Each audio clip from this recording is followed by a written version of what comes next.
Nightmare Remix.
Greetings, ladies and gentlemen, and welcome to Army of Snarkness. My name, of course, is Antoine the Great, and I have been joined by my wonderful co-hosts.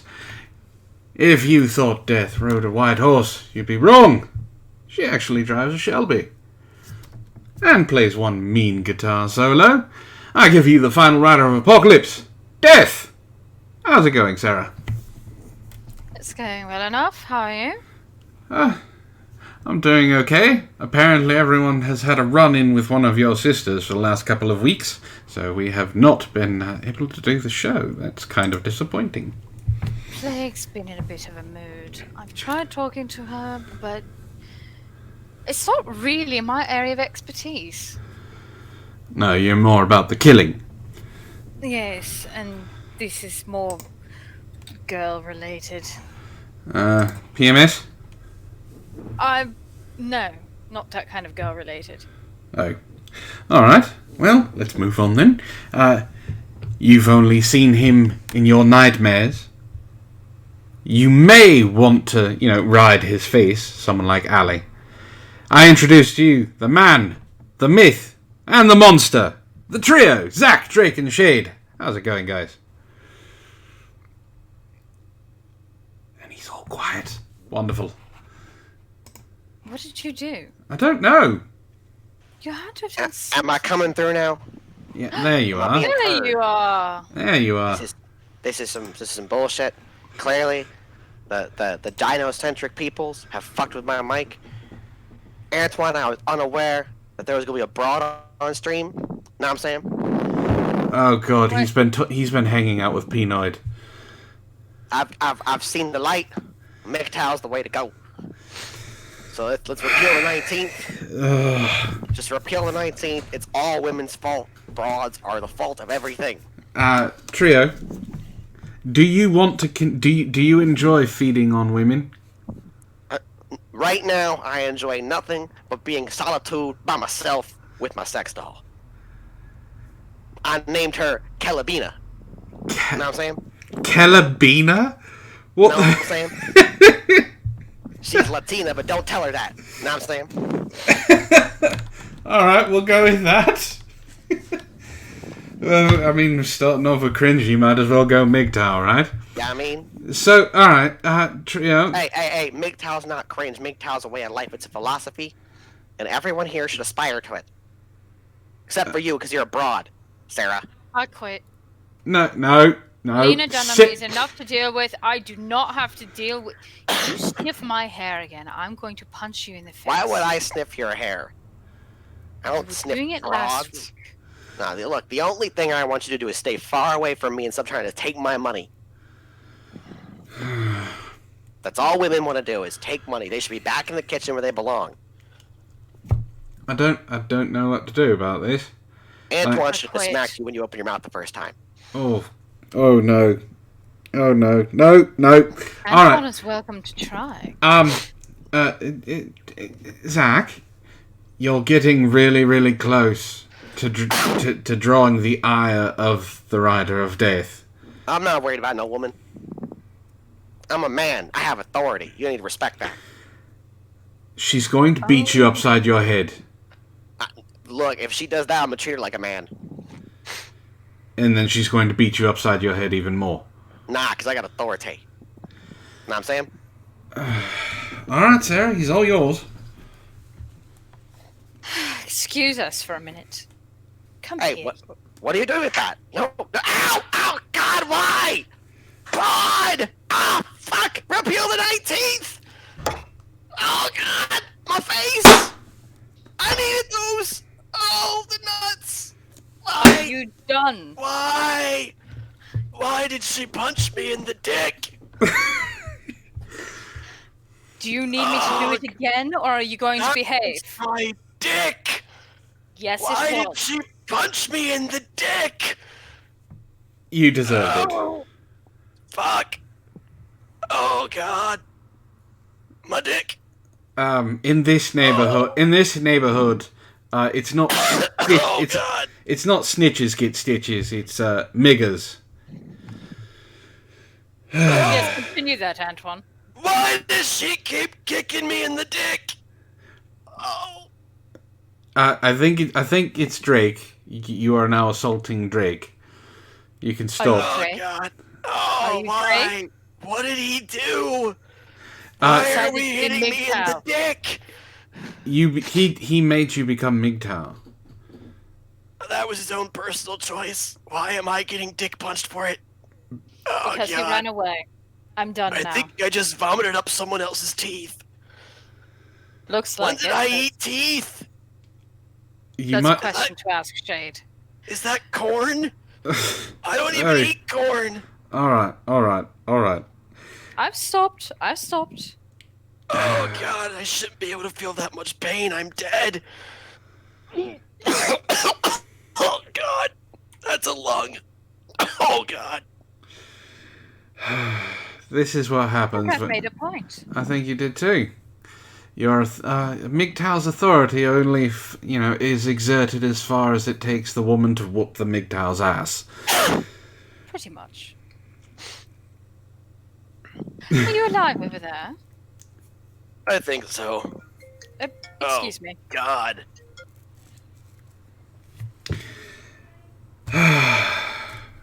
How's it going, Drake? Why was I being vigorously assaulted in the penile regions? Because Zach decided he wanted to hang around Penoid a little too much. Well, that's a fucking mistake. Who let him out when Pinoy was around? You know Zach copies everybody he finds amusing, right? Yes, I know. I think He doesn't always realize that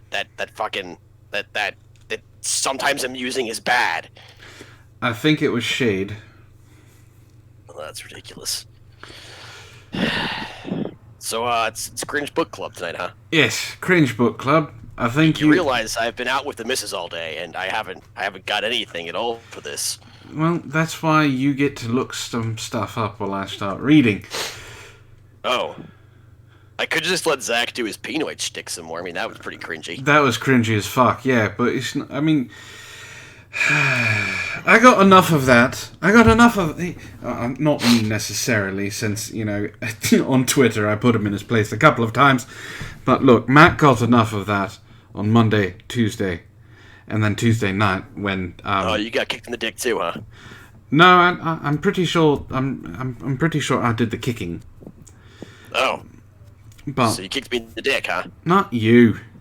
I'm gonna keep that in fucking mind. Oh, God. No, Pinoid went on one of his normal little rants and tried to defend it, and it went horrible. So that's probably why Zach got a hold of his attitude. I mean, like I said, he tends to copy anything he finds funny, because he quite understand that not everyone finds the same shit funny. I understand that. And speaking of not funny, how has your week been? Well, vampires aren't supposed to be able to get sick. But I guess when the plague horseman of the apocalypse decides that she's really pissed off at you for making an offhanded comment that you found amusing, but she didn't, considering the, well, roundness of her backside, apparently you can get a sinus infection despite being dead. Yeah, I don't have... By the way... I don't have any of that stuff, and she was able to get me sick, so... When you don't have working sinuses and no need to breathe, you have to remember how to cough. Is that why the bathroom looked like Spider-Man had gotten his period? You have to remember how to cough. I haven't coughed in 30 years. Oh, God. Alright, so let's say hello to people who are in the chat, shall we? Ali was here first, so she had the honour of waiting longer than anyone else. Let's see, who else? We have Ben C. How's it going, Ben?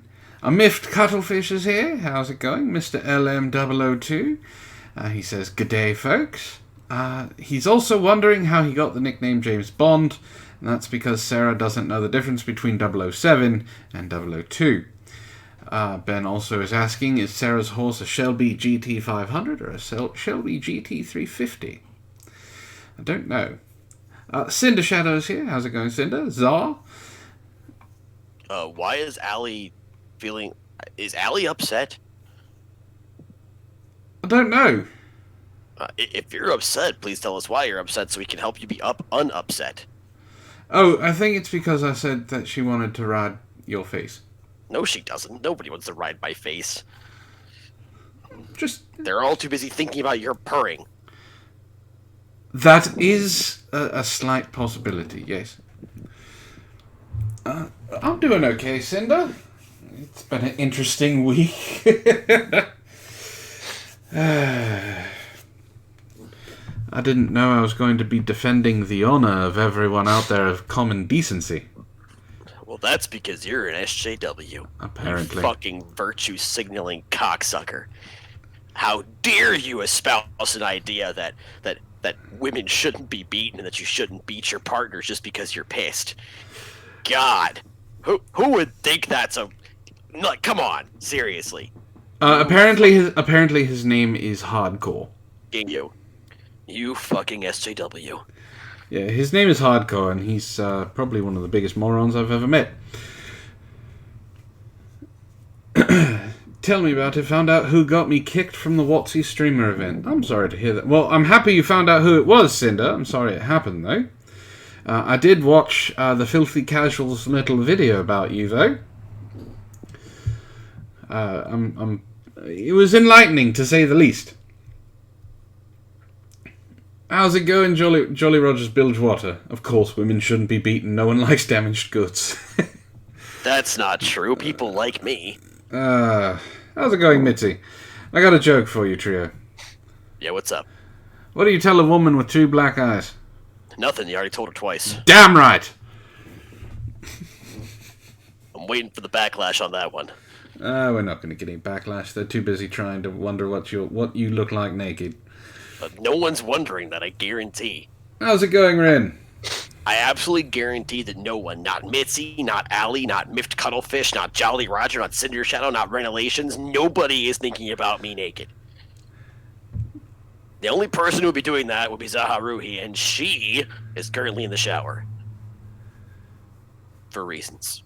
Alright, well, I hope they were good reasons. They were. Alright. Thankfully, I used the dick before she kicked it in. I mean, you did. She kept kicking me in the dick, goddammit. I'm sorry. I mean, Zach kind of did ask for it. I don't think anybody's actually that sorry. No. I think a lot of people would wish they could actually do it to the person he was imitating. So, Mitzi just got home from a horse riding lesson. Mitzi, I just want to commend you on your bravery, but also inquire as to whether you're aware of just how close to death you came. Yeah, horses are vile, evil creatures, and they don't like you me motherfucker, whatsoever. this is my soapbox, who shut the fuck up right now. It's my soapbox. I'm the one who says horses are evil. They are evil. For some reason, they keep trying to eat my hoodie. Horses are carnivores. Alright, no matter what you might think, they are carnivorous. No, Myth Cuttlefish and Mitzi, both of you can shut the fuck up. Horses are evil. They're big, giant animals with a level of intelligence that rivals dogs, and worse, they can eat people. Now, before you go, horses aren't carnivorous, I want you to go ahead and do some research. Look up Icelandic horses. They are, in fact, carnivorous hunting predators. They eat small rodents, rabbits, birds, etc. Because in Iceland, there's no fucking greenery for them to eat. So they have to offset their diet with flesh. Living prey. Now, horses are smart. Horses can communicate to other horses. Horses have that herd link. So what happens when the Icelandic horses tell the other horses what they can do? More terrifying, one of the other horses already know. And they're just waiting for the right moment. What if they're just waiting for you to let your guard down? Why do I have a feeling What I've heard happens, this Mitzi, before? when you're totally okay riding that horse, then suddenly it reaches back, grabs your hand, rips your entire arm off to destroy it and eat it. That's right, Mitzi. You're going to get eaten by fucking horses. And I'm not even going to be angry about it because I warned you, and you refused to acknowledge the warning. And on that note... Fucking demons from hell. So... I know them when I see them, those motherfuckers. One day they'll burn. Alright. See? No, look, Allie said it right there. A horse ate her father. She knows the fucking truth. How's it going, Allie, Trey? I will fuck the brakes off you for that. Alright. When we last left Not That Kind of Girl, I believe Lena Dunham was going through therapy in her early teens. I'm pretty sure. Since we're in the middle of the title of the chapter, Therapy and Me. So, you just watched Endgame. Did you enjoy the cringe at the end of that movie? God.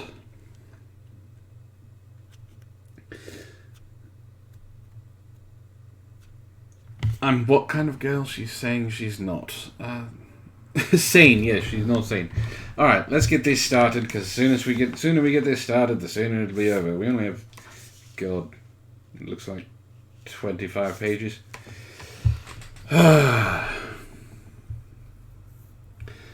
When I'm 15, I stop working with Robin. I'm ready to stop talking about my problems all the time.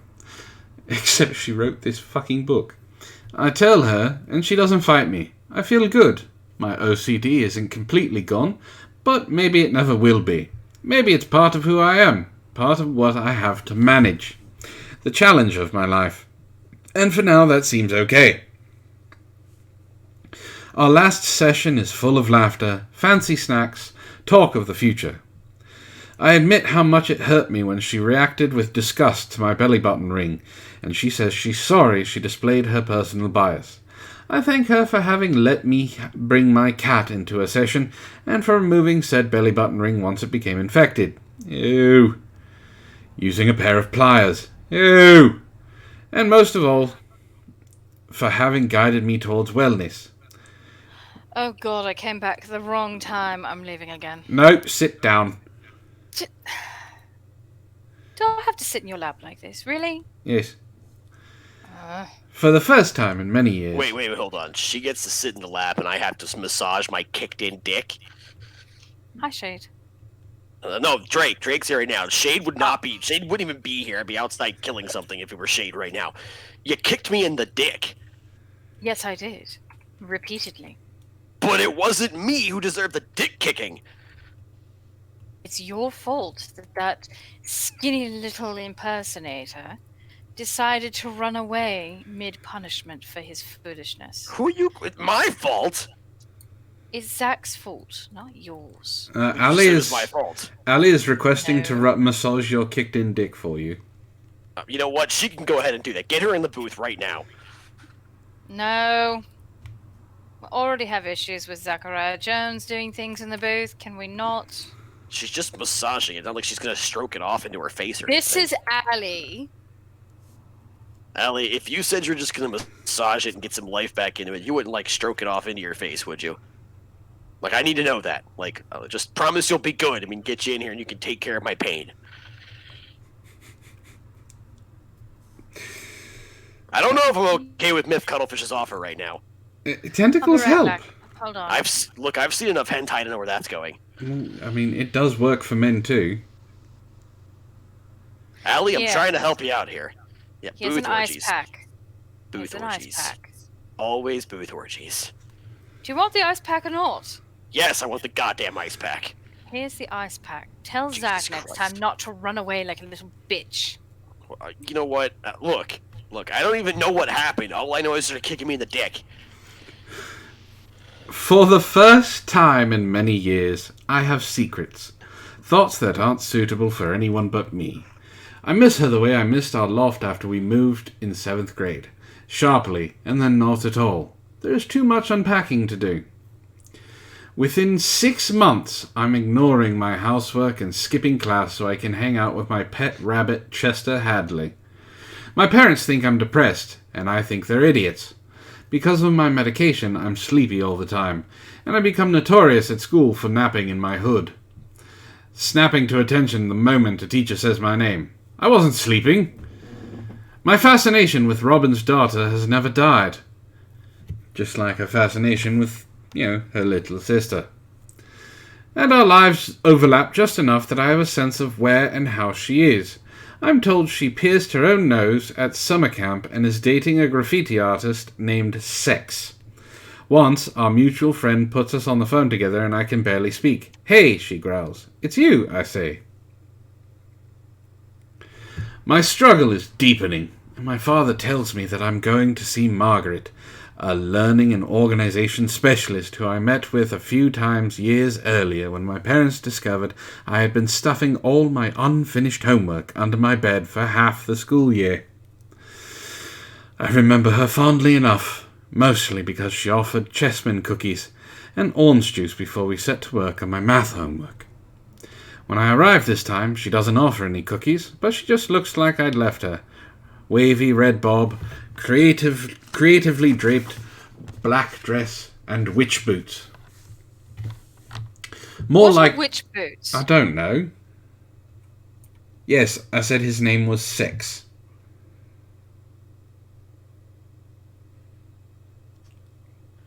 What the hell kind of conversation is going on in the chat? Tentacles are only fun when you enjoy being penetrated. I do not enjoy being penetrated. Ali then says that's because you haven't been penetrated by me. Oh dear.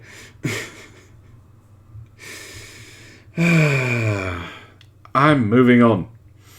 Please do. There's more cringe going on in the chat than in this book right now. More like my mother than Robin, but with an Australian accent. Her office is a museum of pleasing curiosities. Framed seashells, dried pussy willows extending from asymmetrical vases, a coffee table decorated with feathers and stray tiles used as coasters. For a few weeks, we sit at her desk and focus on organizing my backpack. which looks like a crack addict hoarder with 5 toddlers took up residence in its front zipper pocket. She shows me how to keep a date book and label the sections of a binder and check assignments off when I've finished them. Margaret is a psychiatrist as well, and I often see sad children or mismatched couples waiting for her after our session. But this isn't the place to talk about my feelings. We are all about efficiency, neat edges, and prioritizing. But one day I come in, melted down by a reoccurrence of obsessive thoughts and by a milky, sickening feeling my medication is giving me. I don't have the will to clean out my binder. I have gotten such satisfaction out of the systems she introduced, the sharp pencils and crisp manila folders. But, in a grand metaphor of my worsening state, I have doodled nonsense on all of the once pristine pages. I lay my head on the desk. I realize we're discussing her grand metaphors, and she is just an absolute wealth of emotional value and incredible philosophical input that's foundational and fundamental to leading a good life. I get that. But I want to address something in the chat real quick. Yes. Allie has said that she would say that she'd make me submit, but she would rather not come across as a rapist. I would like to point out, and I mean this with all sincerity and in not any way negative, just take the words there said. I do not think, Allie, that you have anywhere near what it takes to make me submit to you. Do you You can think go on the story now. Okay. I do. I wanted to say that out loud. I just think it would have lacked the appropriate gravitas texted. I wanted to make sure she understood. Well, I'm sure she does. And Myth Cuttlefish is like, let's go back to Lena. Oh, God. I lay my head on the desk. Do you want to sit on the couch? Margaret asks. Margaret won't tell me anything about her life. From the start, she makes it clear that we're here to talk about me. Which, apparently, from this book, Lena really does like talking about herself. When I ask a question about herself, she tends to ignore it. She isn't mean about it. Rather, she looks at me with a blank smile that implies I've spoken to her in a language she doesn't understand. Just curious, do you have children? I ask. What do you think knowing the answer to that would do for you? She asks me, just like shrinks do in movies. As a result of her reticence, I develop my own theories about Margaret. One is that she is a measured and reasonable eater, unable to understand my personal battle with gluttony. We know about her battle with gluttony because she broke up with her scale? Mm-hmm. I have seen a goat's milk yogurt in her garbage before, the lid placed neatly back on the empty carton. Another of my theories is that she loves a warm bath. I am sure she loves wildflowers, trains, and heart-to-hearts with wise old women. One day she tells me that as a schoolgirl, she was forced to wear a boater hat on field trips. I cling to this image, imagining a tiny Margaret marching to and fro in a long line of girls in hats. You mean like that one book that has all the girls in the little blue dresses and the yellow hats?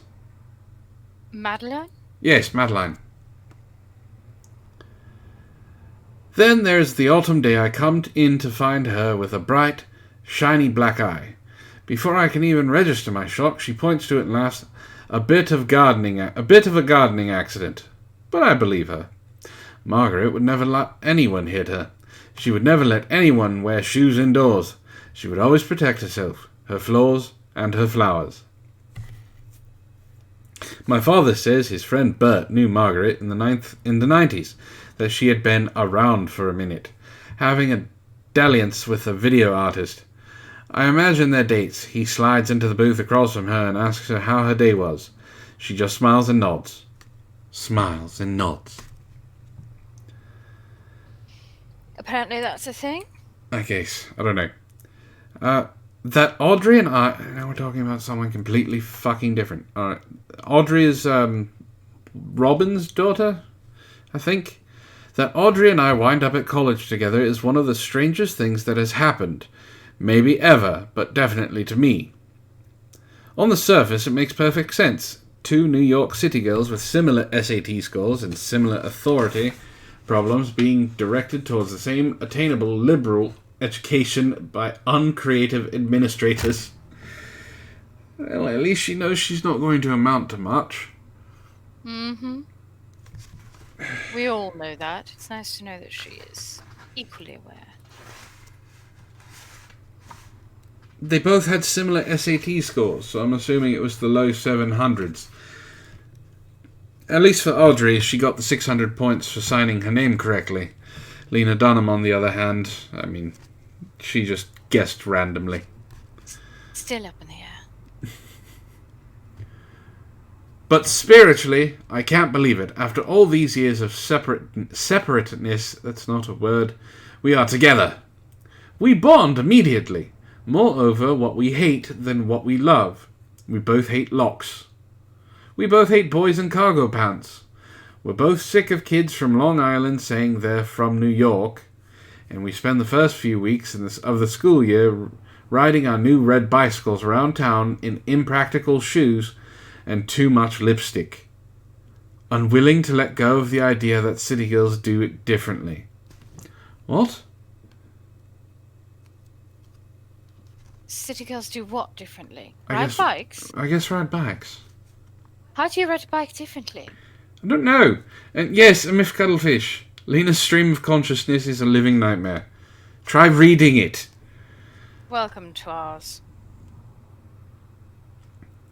We can barely hold in our pearls of laughter when a boy named Zenith arrives at a party in a shirt that says B is for baller.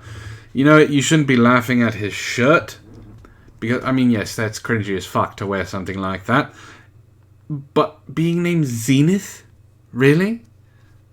Did they go to... I mean, they are going to a liberal arts college, so I guess they are that pretentious.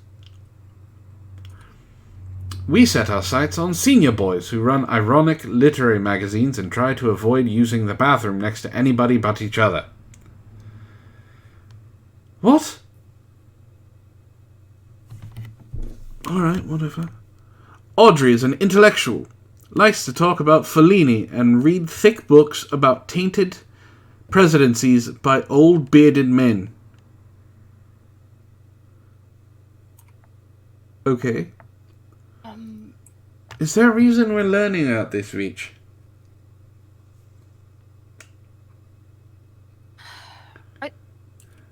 Is that a reason you're making us listen to this? No, because I agree with anti-hero broadcast. I'm not even sure what she's trying to say anymore. She's just babbling, I think, to fill out the time. I mean, she's... It's the only thing that I can come up with. It has to be. Well, she's just trying the problem with stream of consciousness. It's not so much she's trying to fill pages. A stream of consciousness piece is where you just write down everything as it pops into your head. And sometimes those can be very poignant, very profound. And other times they end up just a lot of very random drivel, for lack of a better word, that just meanders back and forth with no real place or pace or purpose. Unfortunately, Lena tends to veer more towards the random drivel with no pace or purpose. Which she has been doing for 216 pages. And people think she's amazing for it. Oh, God. Maybe I should write a stream of consciousness book. That's what I was thinking. But she also uses slang more confidently than I ever could. How do you... What? Really? You can't use slang confidently? You fucking cunt. How do you not use slang confidently? It's speaking. She can barely think confidently. I don't know why you're expecting more from her. How's it going, Damn Alien? No, you haven't. There's been no profound insight. We just found out that Lena Dunham doesn't know how to use slang confidently. And holds her denim miniskirts together with patches from hardcore shows. Hardcore what? Like backyard wrestling hardcore? I don't know. Or is it like she turns posters into... What the Alright, I'm going to power through. She cuts her own hair, applies her own liquid eyeliner, and appears to be able to eat as many cookies as she wants without breaking 100 pounds. Maybe that's because she throws them up. We make up funny names for each other. Squeedly Doo, Looty, Boober. What? That's one of the funny names. Okay. We have our first fight 3 weeks in when I decide she's holding me back socially with her misanthropy. I came here to grow, I tell her, and you don't want that. She runs into the woods of the arboretum, sobbing, falls and scrapes her knee. When I try to help, she cries, "Why would you want to?" I call my mother, who is on Ambien, and cheerfully tells me to just buy a ticket home. I feel certain and terrified that Audrey is in her room talking to her mother and that Robin is mad at me. Do you really care? Do you really care if Robin is mad at you? We make up a few days later, when, at a brunch, I realise that I do, in fact, hate everybody. Even my new friend Alison, who runs the radio station, and even Becky, who makes vegan muffins and has a quilt composed of Clash t-shirts. Fucking vegans. The conversation at college is making me insane. Politically correct posturing by people without real politics. Oh my god, she actually made a really good point. What? Well, politically incorrect posturing by people without real politics.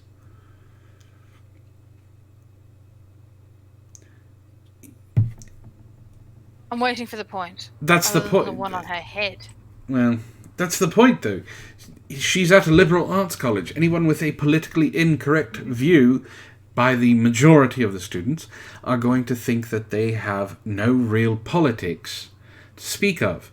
That is what is going on in today's society.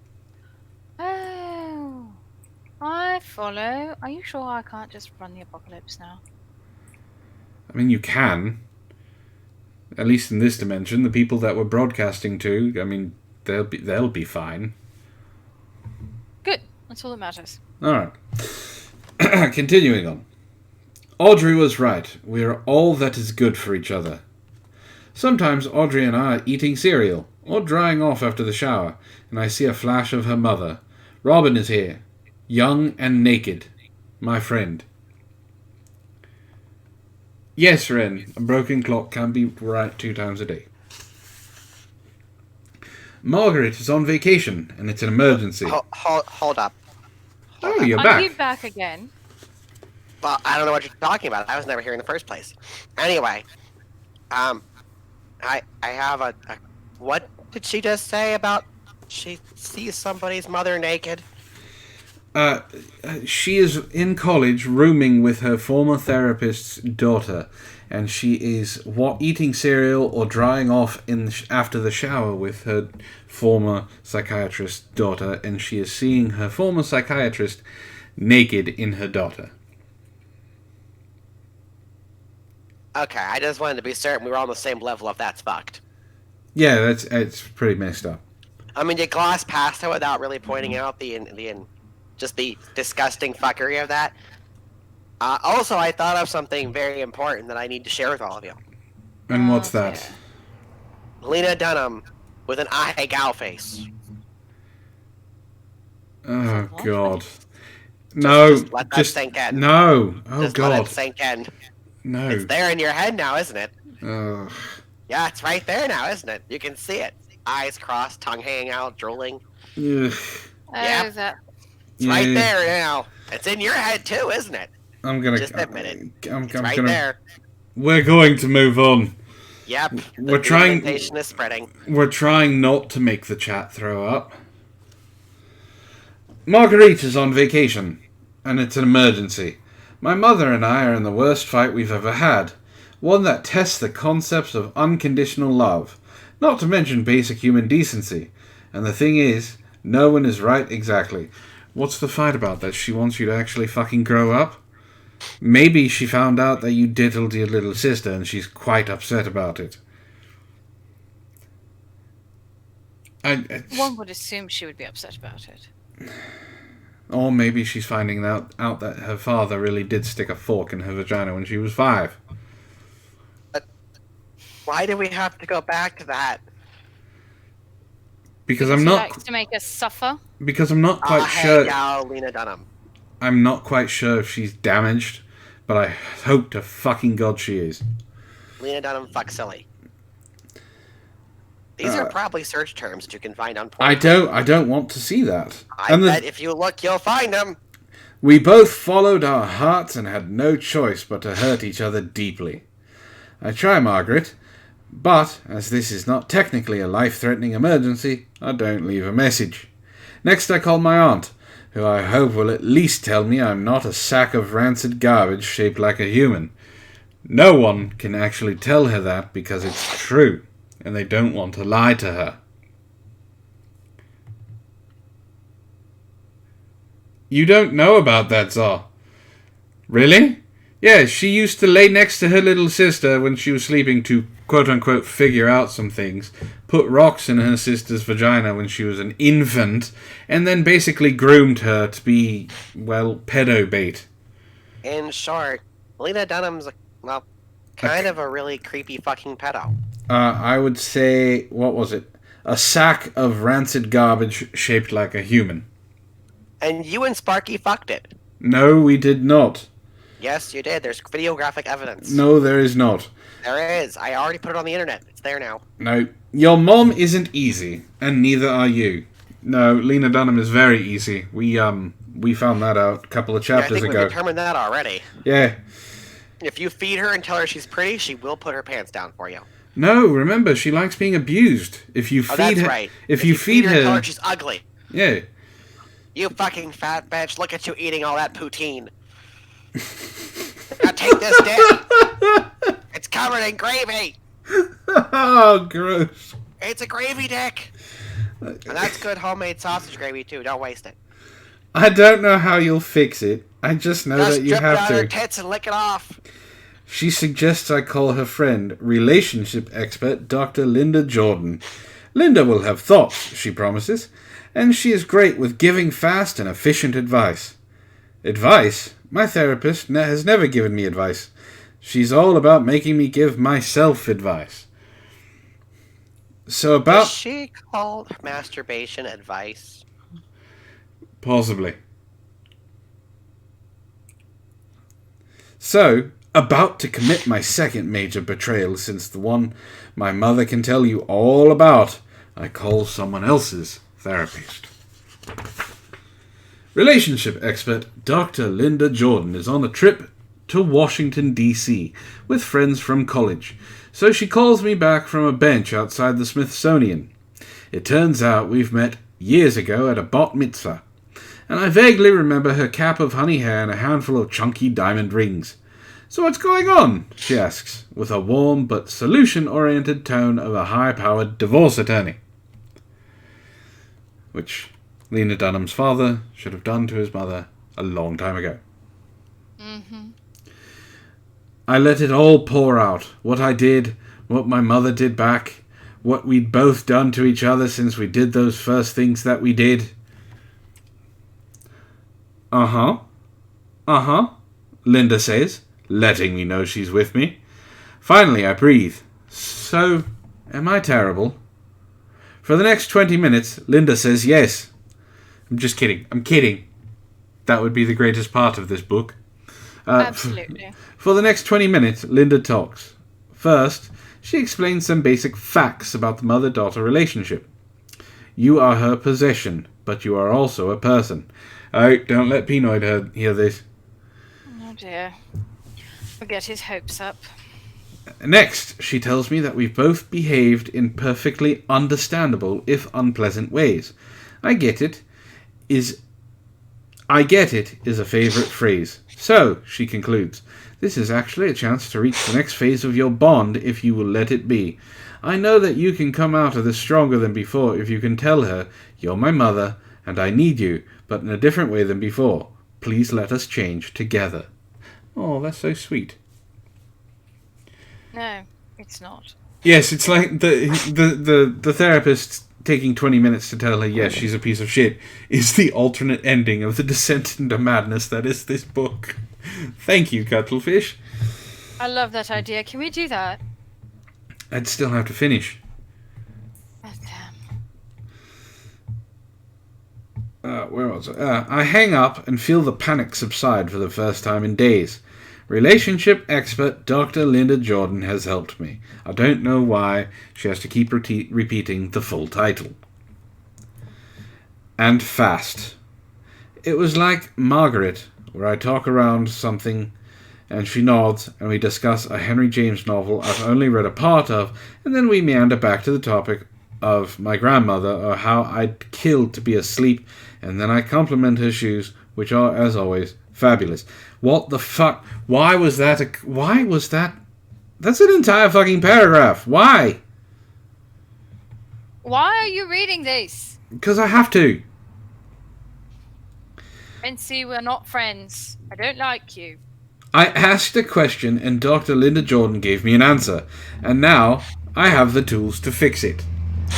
If only she would be fixed. You've seen those pictures of women who like sew up their vaginas, right? No?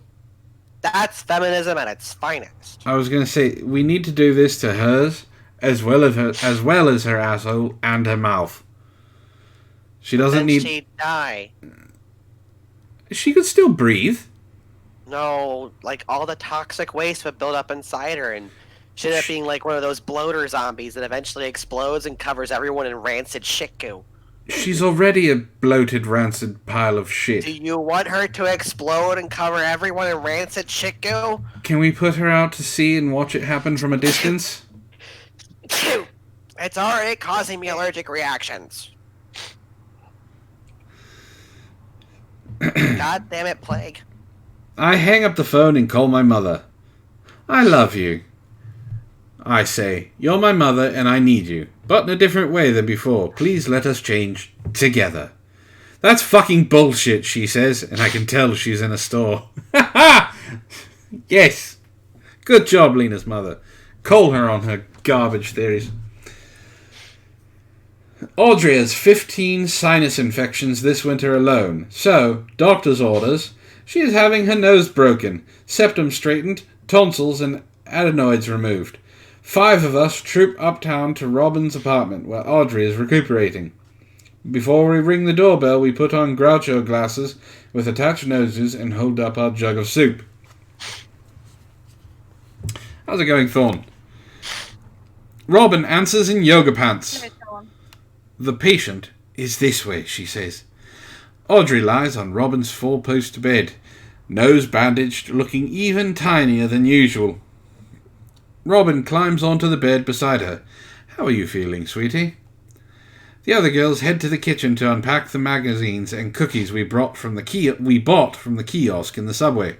And, as if we'd done it 50 times before, as if we are a family, I crawl into bed with Audrey and Robin. We all need to be taken care of sometimes. I think she is trying to get into some mother-daughter action after one of them had surgery.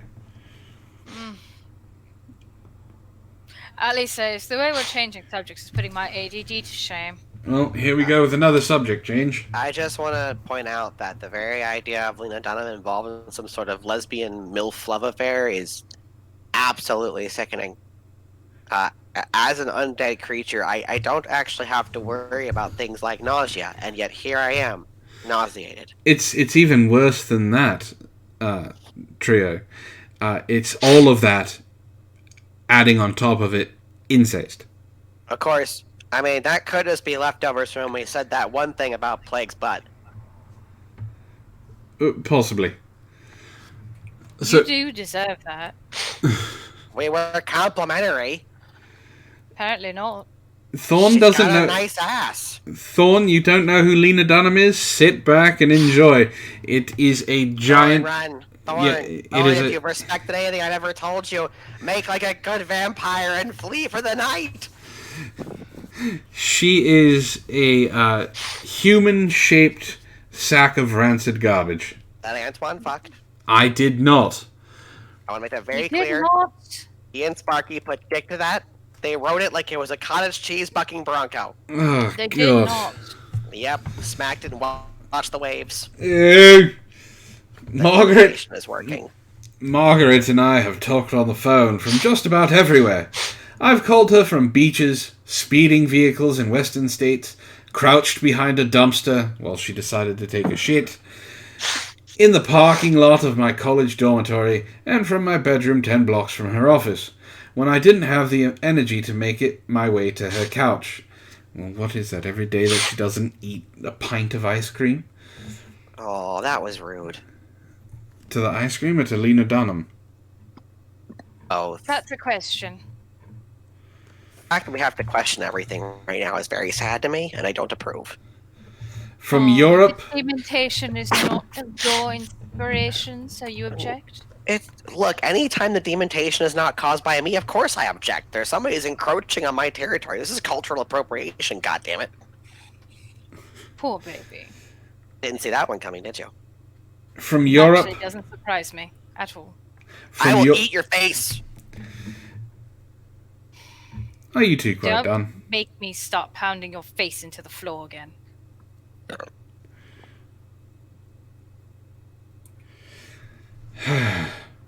From Europe, Japan, and Israel, I've whispered to her about guys who were sleeping next to me. Not surprised. Never has the sound of her voice, that calm but expectant hello, not put me at ease. She answers on the second ring, and all of my muscles and veins relax. On a recent vacation, I call her from the Arizona desert, wearing only my underwear, baking my... No. Baking no, why my... do we need to know that? Why was that important for you to add? At what point did that add it? Oh, all I see is cottage cheese. I didn't add that. She added... That's actually in the book. I know! I'm lamenting her choice of phrasing! It gets better. Baking my No. flesh by a plunge pool. I spend the majority... She's roasting? Yes. That's okay. I'm okay with that. I spend the majority of our session telling her about the furniture shopping my boyfriend and I have done that morning. Our first time making real aesthetic choices as a couple.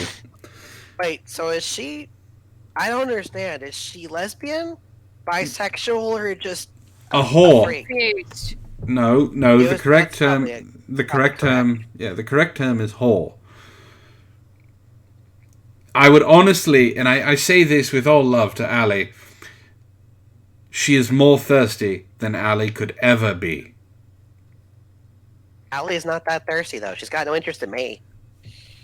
Not you, she has an interest in Don't want to Drake. fight her. I don't think so. I think she just wants to conquer because she likes to conquer. Possibly. Alright, where was I? Our first time we successfully selected a coffee table, 2 bronze deer, and a pair of torn leatherite bar stools. Unable to resist, I threw a cubist ceramic cat into the mix. Sarah, do we need to pick out furniture? No? Yep, You yep, have it's fun. important. Anytime you move in with a new person, you have to pick out furniture. It's a fact of life. See, the picking out of furniture... This is important, so shut up and listen for a minute. The picking out of furniture is quite likely one of the most important things ever. You see, picking out of furniture not only helps you to reconcile your different tastes, but it also helps you to recognize that the other person is completely fucking crazy. I mean, why the fuck else would they get that horrible fucking pattern on the couch? And why would she get those terrible curtains? It's great. And then you go to stores and you have to reconcile all those little differences while being stared at by angry employees under harsh fluorescent lights. It's the ultimate test of a relationship. Clever McGeneric name has the best quote of the night so far. I'm I'm gonna go back to my Vietnam War documentaries. At least the abject human misery on display is somehow more palatable.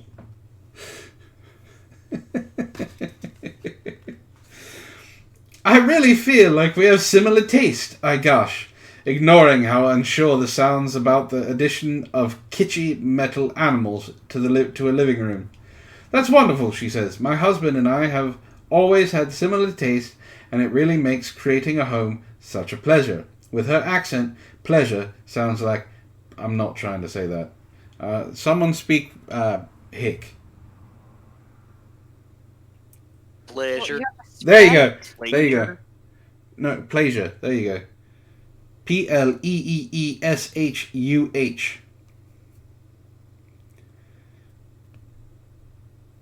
No, I'm not even going to try. Pleasure. There you go. I don't speak girly version of Southern. Besides, Hank's not here right now. Unless you Stunned. want him to be here. I mean, I guess I could get Hank. Am I supposed to get Hank now? No, no. it's fine. It's fine. Stunned, I wait a beat. It does, I say. She told me. Later in the conversation, she references a trip to Paris. For my husband's job, we go quite regularly. This is like Christmas, gift after gift. Not only do I now know she has a husband, I know he is quite possibly French, or at the very least, employed by French people. And that was in all caps. This is information I can work with. Next, she is going to tell me about her Black Panther college boyfriend and her miscarriage at her best friend. And her miscarriage, and her best friend Joan.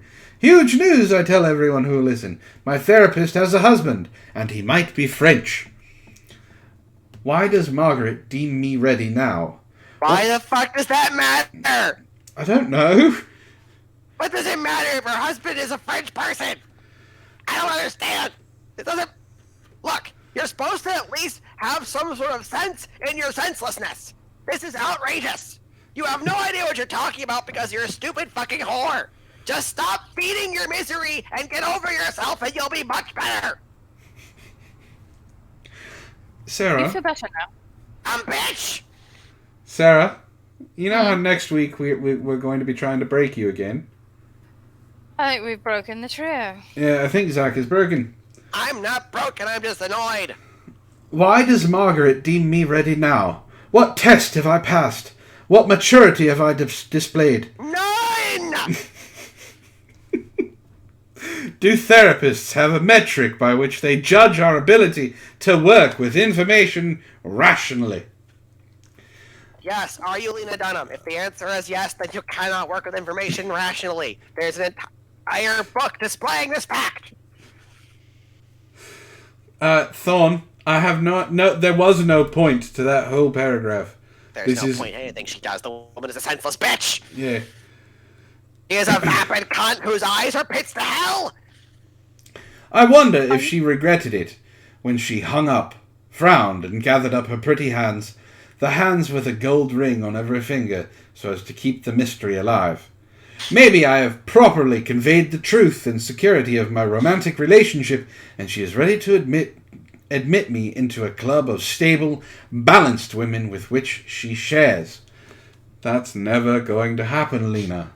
I don't think you understand the way therapy works.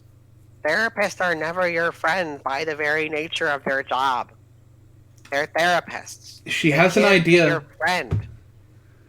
She has an idea. Know your innermost secrets. She has an idea of why the information was shared. Are you ready for this? This is why I kill all my therapists. Maybe she just can't resist gabbing when it comes to mid-century furnishings. I mean, like, seriously, though, that's why I kill all my therapists. Because They know all my secrets. I can't let them just walk around, knowing everything, being all smug with their knowledge, secure in their position. Nope, gotta eat them. Or maybe it was an accident. Maybe she forgot our roles for a moment and we became just two women, two friends on a long-distance call, catching up about our houses, our husbands, our lives. Oh, God. what's the next one? 1, 2, 3, 4. Oh, Let's God. see, so the first chapter was pain, and the next chapter was pain. And all the following chapters are also pain. Yeah, it's all pain. Okay, So- I'm just want to make sure we're tracking. How's it going, Ghost Dog? You're just in time for some palate-cleansing comic nicks. What do you have for us on the docket this week, Sarah? Oh, let's see. What did I say I was going to do last time? I don't know, you did something about the Powerpuff Girls. I did. Just a moment, I'm deciding. Let's see. What do you feel about Scooby-Doo? This one's good and long. Like my dick. Scooby-Doo and the Trip of Lost. Does that sound appealing? Oh, no. This sounds Hey. like there's dog sex involved. Probably. Alright, Scooby-Doo it is. Get We're your already, dick out. we already went this far, might as well. I'm not So, reading... what- We've already gone this far, we might as well go further. And I'm not talking about Thanos fanfiction. And then Ant-Man did exactly what you think he did. Yes. Bloop. I'm sorry. This is taking a few Super moments. duper in my pooper. Disgusting. Why? So if Ant-Man gets inside Thanos' ass and wins because he's gotten his ass, does that make him a pooper hero? Do you want to know what's worse than that thought? That film theory. The movie? No, the movie's actually pretty good. Oh, Brie Larson. Well, yeah, she was horrible. No, that Matt Pat over on Film Theory actually did did research on if Ant-Man could actually do that. And Can he? no, he cannot. Oh, why not? Because someone actually did research into Thanos' race and how strong and resistant they are. He cannot produce enough speed returning back to normal size to expand Thanos' insides fast enough to have them rupture. So Are you saying that he would just be trapped forever in Thanos' rectum? Thanos' colon would snap his neck. So essentially what you're telling me is that this is even a worse fanfic if you were being realistic. Yes. So Thanos Vor then. Yeah. I Anal apologize. porn. The page is glitching. Have you... The pages are sticky. Sticky pages. Why must you do this? Me or the internet? Do you want me to keep Yeah. reading Lena Dunham while we're waiting for you? Yes! Read more! Yes. Make us bleed! Make Alright. us crave the pain! Well, since Give we us have all of this bitch's meanderings. a vampire in the booth and a vampiress in the chat, you may actually enjoy this title of the chapter. Is this even real? Thoughts on death and dying. Alright, let's see what she has to say about things we know better than she does. I think a fair amount about the fact Wait, that... quick question. What? Has she died? No. Then everything she says is invalid! I'm a bitch. I think a fair amount about the fact that we're all going to die. It occurs to me at incredibly inopportune moments. I'll be standing in a bar, having managed to get an attractive guy to laugh, and I'll be laughing too, and maybe dancing a little bit, and then everything goes slow-mo for a second, and I think, Oh no. Are I these- just had the worst mental image of Lena Dunham trying to twerk. oh god. It's in your head too now! The demontation is spreading and there's nothing you can do about it. You'll just have to accept the pain of Lena Dunham endlessly twerking in your mind. Good night, Ali. Note You get the to way enjoy her that ass thought. Jiggles. It jiggles. You slap it once and the waves are endless. Oh god. You know what? We should get her ass on display. No. No. Listen, hear me out. No. Hear me out. No. If you get it, hear me out. It's like a perpetual motion machine. You put that shit on display, right? You smack it once, and you just get days of back and forth waves. If you put a little one of those little plastic covers on it, you can put oil and water in there, and it shakes it up, and it's like one of those desktop things where when you get bored of all your TPS reports, you just smack it. And it goes for a while, I'm just saying. Even better. It's perpetual motion. You can harness it for energy and power things. You just slap 2 electrodes on her ass cheek and some sort of USB connector into her butthole. And, just smack it once and power your house for a month. It's not like it's gonna slow down or anything. The amount of gravy she produces when she sweats is enough to lubricate the entire worth of trains as they go by. If you stab her, it just comes out as lard grease. You don't have to worry about it. You'd save a lot of money with that as your engine. She could probably power your car, your house. All right. Hybrid engines would be a thing of the past. Just have ass engines. All right. Are you done? Smack it.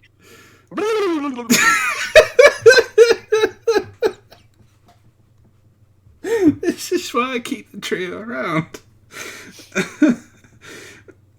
No, see, Thorne's got it right. Thorne's like she wants oil and her ass combined, which is what everybody wants. No, she says I do not. Do not I'm not want. saying that. Look, reality is what I say it is. And then just to be harnessed it for motion, she'd be more useful than she. This is true. That's what I'm saying. We just harness her cottage cheese for better purposes. All right. Enough. Yeah, there would be a smell though, because eventually you're gonna change the USB drive. Oh God. Oh, these And that people. USB drive is gonna smell like shame, gardening rocks, and shit. Are these people aware that we're all going to the same place in the end?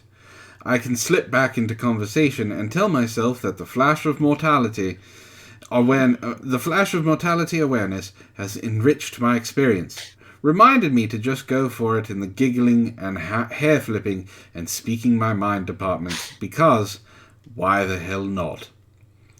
But occasionally the feeling stays with me, and it reminds me of being a child. Because that's...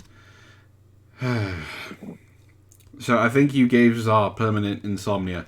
Congratulations. Nope, there will never be any sleep for you, Zah. You have to embrace the image of her twerking endlessly in order to power all of your things. Feeling full of fear, but lacking the language to calm yourself down.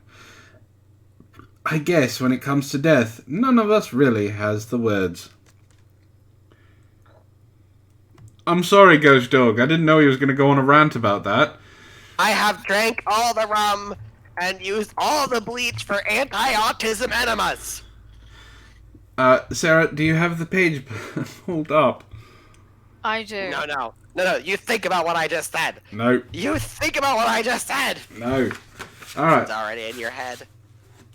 Now, Documentation is working. yeah, hold on. Apparently Tess Holliday's book is actually coherent. Ask Wren. She read it. Are we ready? Yeah, go ahead. Maybe. Let's hear about Scooby-Doo raping Daphne. Scooby-Doo and the Trip of Lust. I'll tell you right now, his typos are worse than usual. That was a cloud and Stromy nicked. The Scooby-Doo's mysterious ink car was moving at slow speed because there were bananas in the street. Rain was pouring down knives of water in shape of diamonds because that land was new to them. Yes, it was Kingston City in Jamaica Island, the earth of Bob Marley and Stevie Wonder. They were there in a trip of holiday. The Mystery Inc. got plenty of money latery because of recent voodoo attacks in New Jersey. So with money, they got to Jamaica. This day in particular is special. It's the Mardi Gras Carnival in Kingston. So our heroes are going there to party and see clivages of women. Squib is See what? Clivages. Clevarges. Is that a real word? No. Was it trying to say cleavage? Probably. Sometimes you just gotta get a cravage. Alright? Look, just because you don't understand this person's particular desires doesn't mean to shame their fetishes. You fucking bigot! Squib is especially happy because he now is in other country, so he can abuse his other woman without being arrested. Fred was driving the van, Daphne was at his right side, and Velma at Daphne's side. Scorbu and Shoggy were in the back of the van. Scorbu, I know him. He's a decent guy. Scorbu. What He's an Nosferatu, though, so he doesn't go above ground very much. Scoorbu. Yeah, Scorbu. Hey, He's ugly as shit. Doesn't really go out much. Hey, Scoob, do you wanna scoib snarks? Asks Shaggy in the moving van to the big Dutch dog named Skoy-Doo. Yada yada do I want it, old pal, answers Felicity the dog with shaking rabies in his butt. With shaking rabies in his butt? Sometimes you just get a bad case of the butt rabies. Here, eat it all, Boobies Shaker, you deserve it, and Shaggy throws the knacks to Scooby Mouth because it's a reward for eating evil voodoo priest in Old Jersey. As the car moves, Fred can help but feel pain in the butt. Daphne, could you please scratch my buttocks? They itch. Daphne looked at Fred's pants and saw he was horny, so she negated. No, you don't deserve my attention. Your intentions are bad-shaped. And she put herself to rest. Daphne got very prissy lately. She killed herself? After doing her second abortion, she knew her life had to change. It escalated very quickly. Go back. She did what? After doing her second abortion, she knew we always knew Daphne was a slut. Her life had to change, and the first to go was Freddie casual sex she had with him. She couldn't really have sure if he was the father of her 2 aborted babies because Freddie slept with many women. That doesn't even make sense. Wait. I don't know how that works. I don't understand. Look, I'm not really knowledgeable on the whole intercourse thing, okay? I get that. I understand it. It's not my forte. But even I'm fairly certain that that's not how that works. Go ask Drake. I'm sure he can explain it to you. He tells me to stop asking questions about sex. Ah. He says that there's a stork involved somewhere, that I should figure it out on my own. I'm just wondering what the stork has to do with anything. Like, are you supposed to have sex with it? That's weird. I never also said illegal. Zach, shush.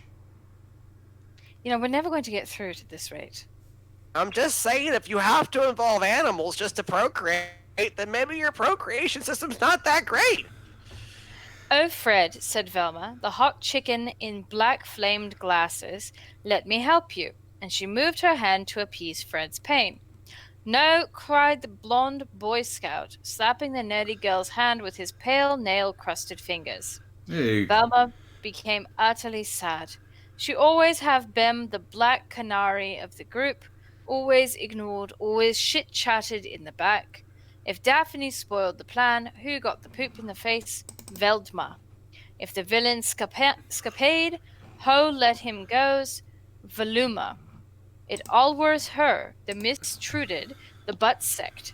No one gave a shit to her, so she vomited in her legs. What? In them? In her legs. That's what I didn't know she was a double amputee. Arg, cries Daphne, disgusted with the puke that spilled inside her mouth. Damnation, Velma, you did it again. Now the car will smell like ostrich asses, cries the impotent Fred, almost losing control of the car to the will of bad smell. Vomit splashed all over Velma's lap, her breasts, the ground, Daphne's titties, and Frad's boobies. Shaggy and Scoob, that were smoking a crack in the back van, stood up to look. They laughed. Ha ha ha! You three got really fucked up there in the front, won't you bastards, says Shaggy, with Scoob slobbering to the vision of that delicious pool of steaming rotten vomit at Velma's lap. Oh! The puked flu fried chicken from yesterday was all mishmashed with werewolf cum because Velma got raped by one last month. Werewolves cum usually stay forever in the stomach of the blowjobber after a bad suck night, but because werewolves are allergic to hormone-injected chicken, the cum got out. What? Wait, what? Like, no, what? You didn't know that? I didn't know that werewolves That's were a pretty common fact. I had They're no... not big on GMOs. All natural. I was not aware Gotta be of free that. range. Yeah, so I don't eat people very much anymore. Damn, Shagu, you could at least help us here, says Freddy, who got vomit splashed on his moldy hair. He uses a dreadlock now so he don't wash it and the hair rusted, turning red. Okay, said Shaggy. Scooby, you know what to do. And Scooby jumped to the front seat over Velma's lap. Og, you stepped on my pussy, you retarded dog, cried Velma. Punching the Dalmatian on the nose, he sneezed and snot flied on her face. Okay, Scooby, now show how your balls got big, said Shaggy, and Scooby started to lick and swallow the puddle of vermin-infested vomit on Velma's lap. He eated it on her pullover sweats, then on the pale stocking-covered legs, then he moived to the pussy. What? Stop, Scooby, you will lick my hymen. But Scooby didn't hurt. He continued until he found her shinny panties of nerdy hot glasses poultry girl. It was very sad that the puked excrement entered the pussy and that piece of undergarment was on the way. Ew! So Scooby prepared his jaw and knack. He slaughtered the panties with one bite. Sadly for Velma, he savaged her vagina, plucking her labia majora from its place and exposing raw tumor-filled flesh to the marijuana-infested air. But her hymen is intact, and that's what matters. What?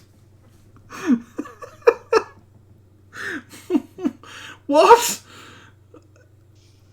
Yes. What? I don't... I don't feel good about this. No, not at all. This is pretty awful. Okay. God demand it, Scooby. What the shit fuck you did? Seared furred, very gallowed in maggots that grew inside his rat's nest he calls hair. Fred is getting very tired, and the fuel on the car is reaching its final laminates. If they don't reach Kinston but till the night, rude boys will fuck their asses with bamboo pipes. Scooby, actually, with all that licking and sniffing, really started to feel something different in his body. He never felt like that because he never approached a woman so nearer before, and he is virgin too. The voyages and tribulations with the gang have been cruel to his natural emotions. Can't stand in one place, grow a family, raise kids. Always running from ghosts, debunking charlatanian, cocaine inhalers, and having to watch the same old bullshit Penn and Teller reruns. Life ain't easy for that sheep hunter. It never was. That sounded like it was suspiciously personal. Goddamn Penn and Teller reruns. Like, that sounded personal. Like, that sounded like the author had a real issue with that, I think. It sounded like it, yes. Was that it? Because that was No, there's plenty more. We're not There's more? halfway. Yeah, Why is there more? I can stop. No, continue on. I mean... His loyalty to Shaggy was what maintained his instincts quietly in the place of elves, never boner acquiring and never humping good high-heeled bare lady legs. But after these events, told here by you, by me, myself, his animalistic size-apertured dong woke up.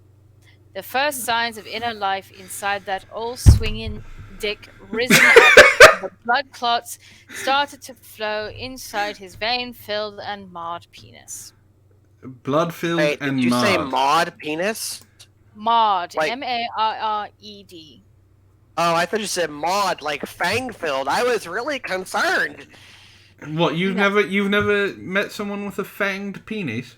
I mean, I did last weekend, but that was a different story. Off, barks Scorbs. The llama, you pussies smell like macaroni. And Scooby, That's where Scooby it's at started right there. to lick it profoundly, mixing his sloobed spit with tumor-tainted blood, chicken-filled vomit, and Oh, carnivorous fetid gonorrhea that emerged from Velma's pulsing vulva. Carnivorous gonorrhea! That's hilarious! That's Daphne was disgusting. Yes. Daphne was shocked. That bestial animality was so utter disgusting that her old psychic wounds have reopened again to torment and plaything with her ludicrous mind. She moved her puke-covered right hand to her vagina and started to masturbate. Vagina?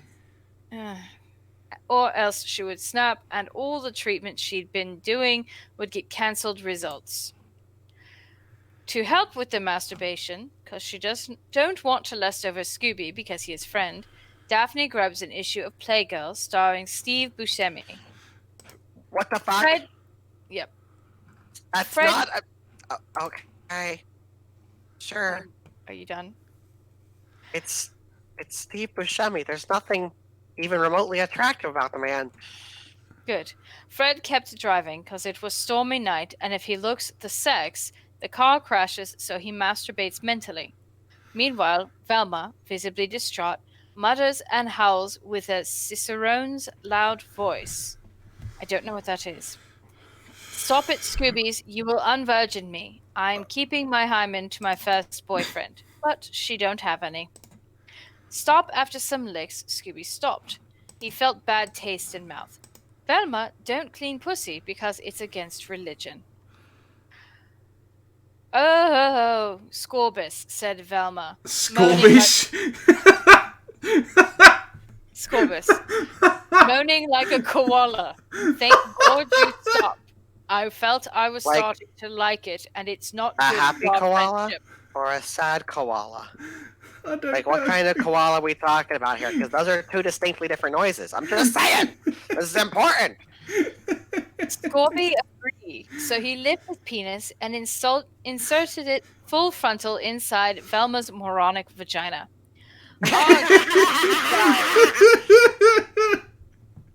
It's a moronic vag. Her vag failed several IQ tests. This is Ugh, she horrible. cries as a ball of pubic hair gets inserted inside her. A She ball don't of shave. pubic hair. A ball. I don't understand. It's explained, just a moment. She don't shave, so it accumulates and gets forest. The Scooby-Dong penis is erectile and goes in and out of Velma, putting an end to her Virgin Mary's sex with pagan prince, but the ass is intact. What? What? What? That sounds like a really bad Arabic porno. But the ass is still intact. It's This is fucking horrible. do you want me to stop? I don't know. As the bats of blood get expelled from Velma's violated vagina, Shaggy gets a boner. He pulls down his panties and revealing the moistened maroon cock. He prepares himself because he wants to participate in the polyamorous frugal party. So the configuration is this. Fred driving, Daphne masturbating to his right, Velma being penetrated by Scooby-Doo to Daphne's right. Shaggy decides and jump to the front seat. Because he is tall, he opens the top of the van's ceiling, turning into convertible. So he rubs his cock a bit to get it warm and ready, picks a pot cigarette, and crawl a bit. He then dips his cigarette inside Velma's virginity blood, then lights it. Oh. Tasty. Oh. No. Oh, God, no. Then, ready to go, he shoves his protuberous cock inside Scooby's mouth. The douche dog is gotten with surprise, but he likes a lot and licks and sucks it with very deliciously. Shaggy then seats on Velma's face because he is tired and his butt needs rest. Velma is a bit concerned and loses a bit of breath. She screams to Shaggy with a stuffy voice, "Damp Shaggy, I'm suffocating," and Shaggy hears. Because he is a fartist, one who have complete control over his bowel movements, he starts to expel fresh fluid farts over Velma's face so now she can breathe. Thanks, Velma. And now she can enjoy Scobie's chancre overridden penis and Shaggy God. pimple covered butt farting ass. No. Even though Velma's neck is getting pressed by the heavy in pot Shaggy's body, he is the one who suffers, because he must be arched so Scooby can suck his dick without having to flex the neck's muscle too much. A martyr one must have for the dick he shall lead, already said the old poet Ron Jeremy. Velma, are you okay? Asks Fred, who is getting very needy this moment. It's ironic how, a mere moment ago, he was the fuck-it-all stallion who debauched and belittled the shy, big-booty-blessed Velma Dickley. Now the payback is strong, and the pretty, pity boy now gets sensitively lonely in that dark corner the car's drivers gets after a night of beef and bones. However, every ills comes to an good, because being ignored in a democracy of lust often leads the man to acknowledge his sorrows and SOWRRODINGS, and that's what he do. Because in that cold cloud night, through the rear view mirrors, Fred sees a movement and a noise. Vroom! Like a howling were-cow in sunbathing lone candy shop.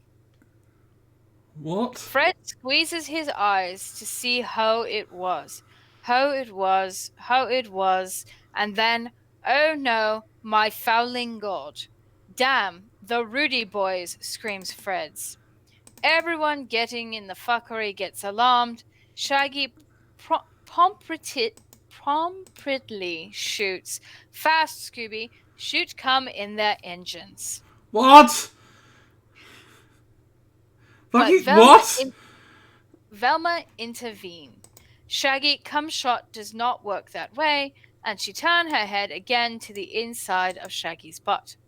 The position of all three aren't many comfortable because the road have many holes, so every bump the car does, Scooby does a bite on Shaggy's dong, who spurts blood of cafeteria. Velma, on the oyster hand, must stand with her neck On the what? On the oyster hand? Yes, oyster hand. I don't even want to know what the fuck. What?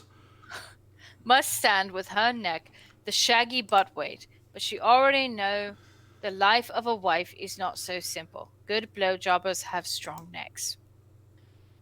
Yo mama dude, stop that car and give us that asses, cries on of the miscreants. They were in number of 5, 2 in one motor bicycle, 2 in one placid running donkey jackass, and the leader, the one whom screamed, on a monocycle, because real leaders must show manhood. No, I agree with Ghost Dog. My mind has just said fuck this shit and shut down. What? Antoine.exe has stopped working. All of them had Marley Dree lockers, very filled with pinky red flowers. They were the Cotton Rudy gang, the most dangerous criminalia scum of the New Jamaican. They raped mannequins, defiled old middle-class grannies, and parked at disabled parking bays. They start to shoot maggots. Screams Daphne, while the maggots penetrate her nipples through the Milky Way. Fred, you must does something. And he does. He looks profoundly in the road ahead. It's a very one, full of dirty and molten earth, like the countryside of Sicilia. By both sides of the van there is glasses, very tall and gren, full of lusting moths of cicerone. He mut thinks very rapidly to not let get out of the change. But the Ruby boys in the motorbikelis then jumps on the van, and they have bamboo pipes. Fred, with fastly movementness, drifts then van and makes dangerously movement with car to throw Mad Rudy in the road, but they have claw for hands. The Rudies start to throw their own poo at the gang, contaminated with AIDS. Well, it has to be. I mean, if it's got to be something, it might as well be the AIDS. This has basically shut down your entire chat. Is there anyone actually still watching all this? Yes, and they're just as dumbfounded as we are. Fast Scooby blow the shit, and Scooby blow the flying bowels molasses with his powerful lungs on the two Rudy's faces. The dung splashes on both criminals' porkit noses, and they falls to the ground and explode in a million of homogeneous veneral deceicas. What? Hooly golly, there's two or more o' them, and now it's time of the ones on the running jackass camel.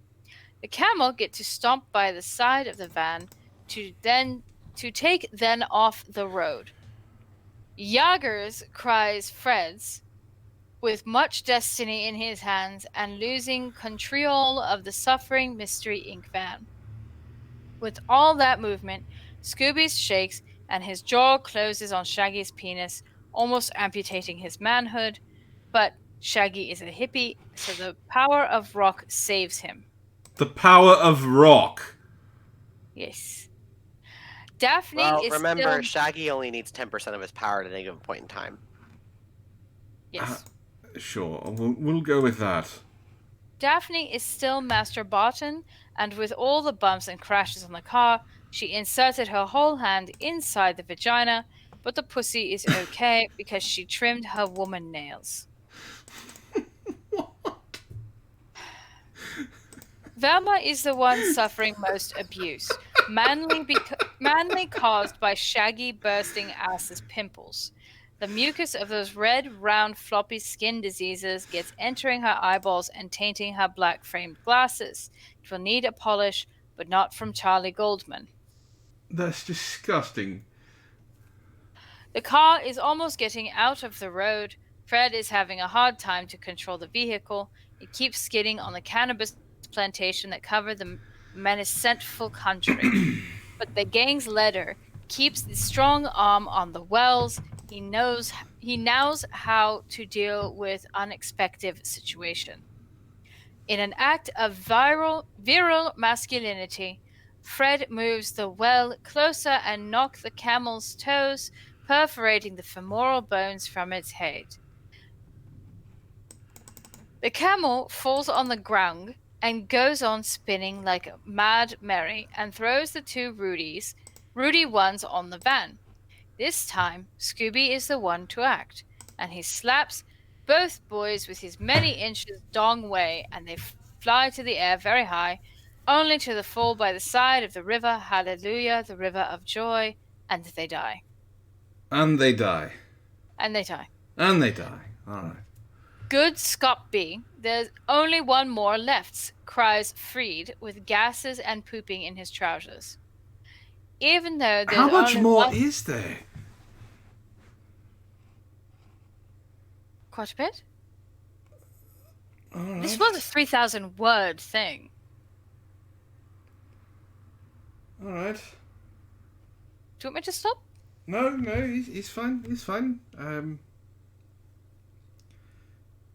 I guess. I mean, it's good. No worries.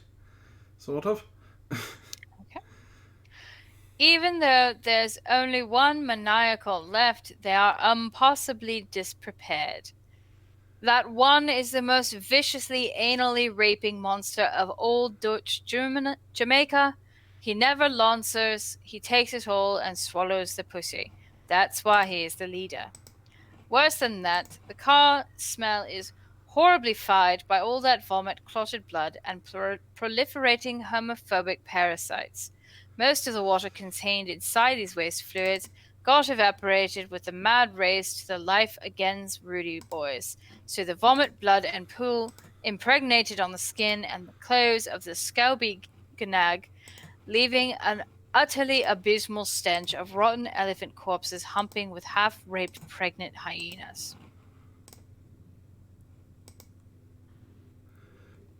Okay. Velma can't. That's an image. That's oh dear.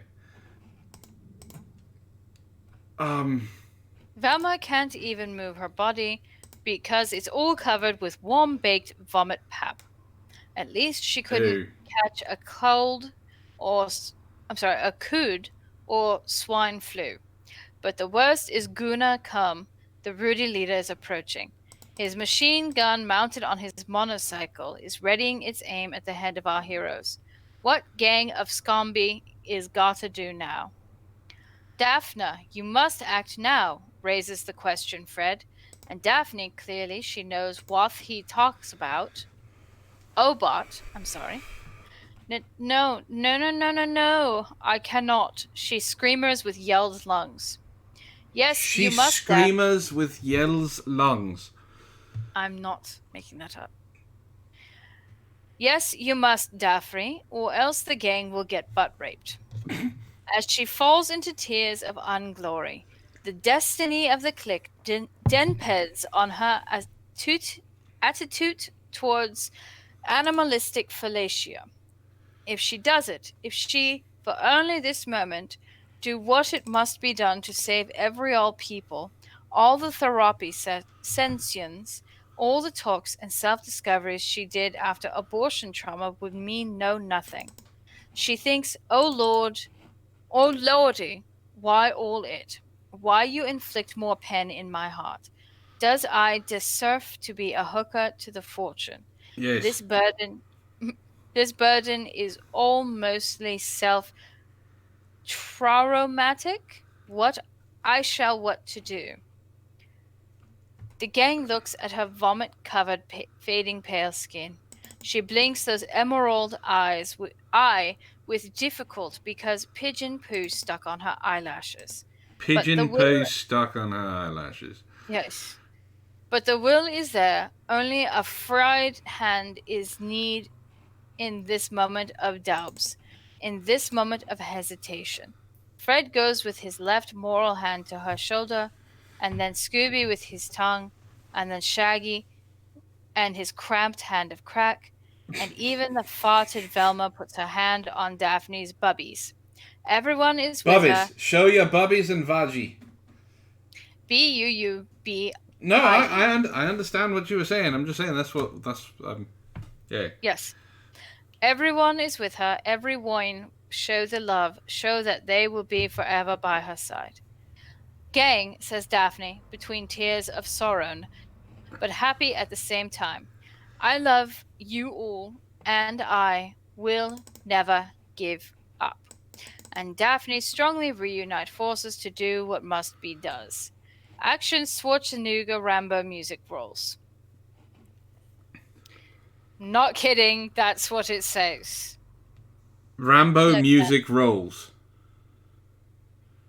Oh no? That's what I heard. Action Schwarzenegger Rambo music rolls, yes. She jumps on the front seat, and everyone again stays on position. Velma is at it already with face and ass. Shaggy straightens his dick inside Scooby mouth. Scooby shoved deeper the dong inside Velma, and now Daphne crouches on the car's floors. She pulls off her skirt, revealing her limpidious ass. Fred put thumb inside it. She then prepares the mouth and bite Scooby-Doo's hairy nuts. Yes, Daphne, battle cries Fred. Now go and suck these balls till they bleed the glory of America. The girl starts the fast swallowing movements, sucking and swallowing and spitting out the Scooby ball sacks. She repeats it at 1 Hz frequency, then accelerates at 30 Hz per second, and going up. It's Why did you just do that? It's turning so fast, the guys are now measuring it in horsepowers per second. She is a Michael Pelfs of the ball sucking sport. And now 300 HPV. Oh ho ho ho ho ho, moans Scooby-Doo, with all that suckery on his ovoid elements of pleasure. His dong juices are fermenting inside his pulsing dong nuts, and his eyeballs are rolling up in a ballet of convulsivative, lustful gorgonopsia. What the The hell was fuck that? are you reading? I think you just opened a dictionary and said, here we go. We're almost done. Are we?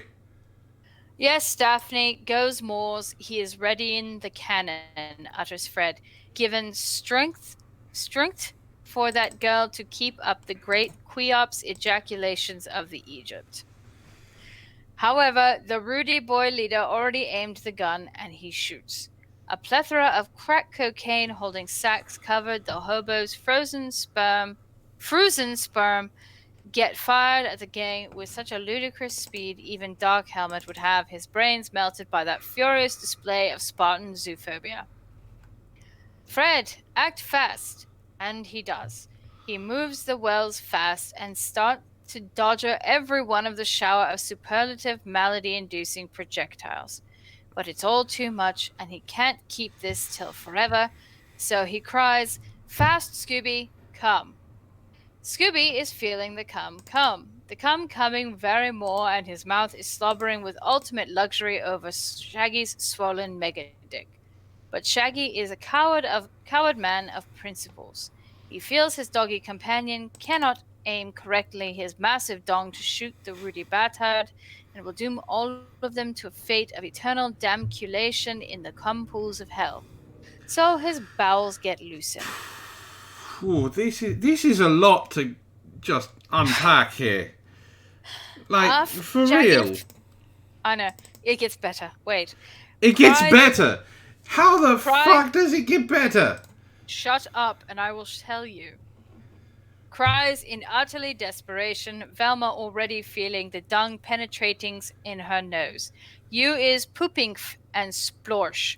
A buttery river of fumigating shit lava explodes out of Shaggy's orc's ass, corrupting his anal flesh scars and washing Velma in a shower of malevolent Colin cannonballs. They hit her nose and spreads all over the gang's car with the power of thousands of megatons of hippopotamuses' fat asses. That's gross.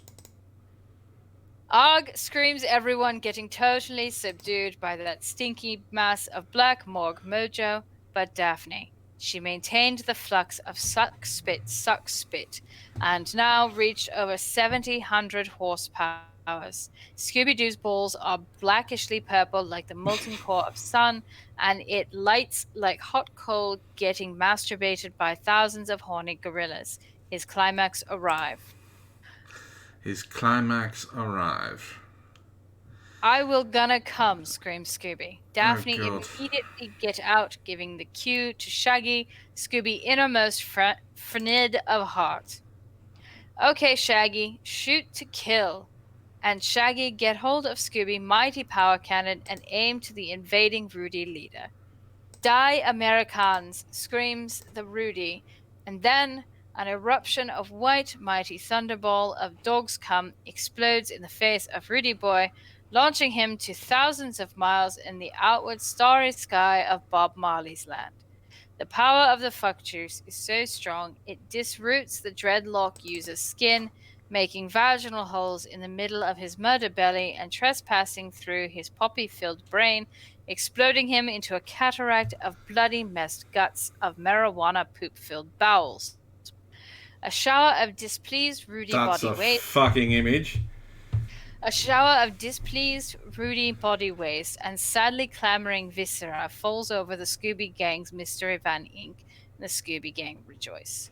They are all tired, the car is all trashed, Scooby's ass is corrupted, Fred's thumb got amputated by Daphne's anal contractions, Thelma's lungs got filled with Colin Dweller's waste and Scooby-Doo's balls evaporated. But they are together. Everyone gets a seat in the middle of the cornucopia of decadence and blasphemy. Mystery Inc. engines are roaring still. Fred looked to the gas tank. It's half full, not half empty. It's good enough, and they go to Kingston. No one say a word, but they know that friendship is all that matters. All that matters. After prologue. After a long time, the gang went their way. An echo from the sky could be heard. It was the Rudy leader's scream. His last words, "Damn meddling kids." The end. Well, isn't that fucking special?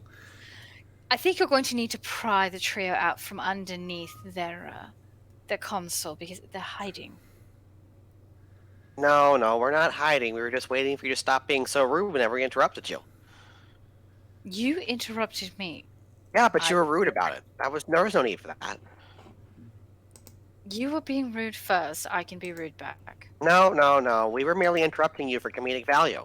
You were taking it personally. That's rude. I just wanted to get through that nightmare. You were making it take longer. I know, that's kind of the point. Comedic value. But you're being rude. Rude. You have no value for the undead. Just no respect for the unliving. That's terrible and bigoted. Yes, Extremely I'm bigoted. my darkest. Congratulations. We know. We're well aware.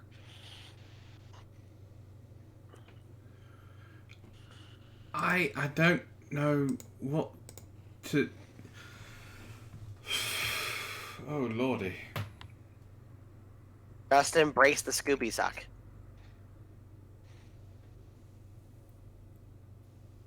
There are no words for what I was just forced to read, and I hate you both. You weren't forced to read jack shit. You chose to. Yeah, it's true. Yeah, you chose that. None of us volunteered for it. None of us said, "Oh, it sounds like a great idea for you to read." No, you chose it. You looked for it on your own. You chose to read on your own. There is no sympathy here. No, Antoine insisted that we find something cringy to read. Yes, Do you but have you something chose the cringy cringe. to read? To read, no. But I do have something important that I think we need to discuss. And what is that? Well, I already brought it up once, but I think we need to look more deeper into it. The perpetual motion energy device. What? Lena Dunham's ass cheeks. Look, this could be a real market breaker here. Like, there's no one out there trying to do perpetual energy like this. And we've already got the prototype in place. Even better, she's posed nudes. We can just pull the images off the web when we go and market it for the IP. Are you done? I just don't think you guys are looking at the full potential here. We could stand to make a lot of money off this, and you're just discounting it because Lena Dunham's involved. I know she's a bitch, but again, she'll be just bent over and gagged the whole time, and we can make use of the money. Ew. What? Just ew. What, making money? No. Just I anything didn't to realize do... you were so adverse to cash. Anything to do with Lena Dunham, to be Look, honest. if we're using her to make a significant amount of funding plus power the base, I don't see what the problem is. Everything about that statement was a problem. Well, it's not like you're going to put dick to her again, are you? I didn't the first time. Yeah, whatever. That's not what she said. Yes, you go ahead and believe her. Kitty Diddler. What? You're going to believe a kitty diddler. Well, I mean, when I spoke to her, she said that she knew you, so... So you're going to believe a kitty diddler? Well, I mean, in the position she was in at the point in time, she really wasn't any way to lie to me, you know? No, I think she lied to you, and I think you were gullible enough to believe her. I'm pretty sure she didn't lie. I mean, kind of hard to lie when you're being... Never mind. Anyway, you guys should stay out of the basement. Oh. Anyway, are you sure this perpetual energy idea is a bad one? Because, look, we can make a lot of money, and you notice the power hasn't gone out in days. The power never goes out. It's hooked up to Sparky's core. It flickers a little bit, but lately we haven't even... My internet's working perfectly. So, like, you really don't think this is a good idea? No, this is a terrible idea. Oh, Anything to do with Lena Dunham is a terrible idea. you're sure? Yes. Like, I'm not trying to be rude here, but you're certain. Like, both of you are certain? Yes. Unequivocally? Yes. Antoine? Yeah, I don't want anything to do with Lena Dunham other than reading her goddamn book. I have to go let her out of the basement then. Why did you have her in the basement? Perpetual energy! Again, my internet's been perfect for days now! All I did was slap her ass one time. This is entirely your fault. How is it my fault? Because you brought him here. Look, I'm telling you, this is a good idea. Don't make me unchain her. This is a terrible idea. Besides, I'm pretty sure she's got Stockholm Syndrome now. Oh, Lord. I'm So- actually really worried about that. Now she has a thing for you? And Sparky. Oh, dear. She had a thing Oh, for him dear. anyway. She was like, oh, big metal and it hates me, I want it. Poor Sparky. I feel really bad for him. I don't. Why not? Because he got a No one blowjob. deserves that. Say what? No one deserves that. Sparky getting a blowjob from Lena Dunham? I mean, Anything he to do went with down Lena there Dunham. for it. It was like, you got her chained up in the basement? I was like, yeah, with her ass a-shaking. And he was like, oh, I guess I'll go and make sure she's okay. And yep, he blew it. Well, she did anyway. I mean, you get the point. Somehow I don't think this is how this worked out. Exactly how it worked out. Who are you gonna trust, me or Sparky? Okay. Why? Sparky lies. All the time. Not as much as you do. I don't ever lie. Reality is exactly what I say it is. That was a little harsh. Rude. You're just mad because you am. don't change reality with your thoughts. If I did, things would be very, very different. You know what I like doing? When I get thoughts I don't like, I like to go, be gone, thought! And it's amusing to me, you know? But it's actually a thought, not like that hoe over there, but a thought in my head, you know? Alright. Can we be done? Yeah, it's about that time, ladies and gentlemen. No, like, look, seriously though, is this a bad, like, do I need to unchain her? Yes. Yay! Are we sure? Yes. Alright, I suppose. I mean, it is kidnapping, and I mean, no one knows where she's at. you just said it live on stream. Yeah, but as far as she's concerned, she's in a spa.